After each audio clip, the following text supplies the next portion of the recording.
ویسے ایک بات ہمیشہ ذہن میں رکھیے کہ سرکار کے بارے میں ہم جو کچھ بھی کہیں گے سرکار کی شان اس سے بلند ہوگی، کیونکہ سرکار کی شان اللہ تعالیٰ نے لامحدود بنائی ہے۔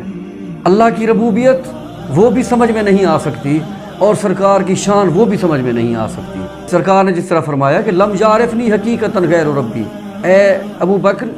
مجھے اگر حقیقت میں کوئی جانتا ہے تو صرف اور صرف میرا رب جانتا ہے اور کوئی نہیں جانتا۔ جو بھی عارف جتنا بلندی تک دیکھتا گیا، جتنا اس کی نظر نے کام کیا، آخر میں اسے یہی کہنا پڑا کہ لیما اللہ شان خود فرمودائی من دانم بندئی یا حق توئی، اور بادت خدا بزرگ توئی قصہ مختصر۔ آخر میں آ کے اپنی عاجزی کا اظہار کرنا پڑتا ہے کہ مولا تیرے حبیب کی شان جہاں تک دیکھ سکتا تھا دیکھ لیا، لیکن تیرے حبیب کی شان اس سے بھی بلند و بالا ہے۔ میرے دادا حضور حضرت مولانا غلام جہانیہ رحمۃ اللہ تعالیٰ علیہ اکثر یہ شعر پڑھا کرتے تھے کہ برطرز حد فہم مقام محمد است، برطرز حد فہم مقام محمد است، محبوب کردگار غلام محمد است، لرزیدہ پائے حضرت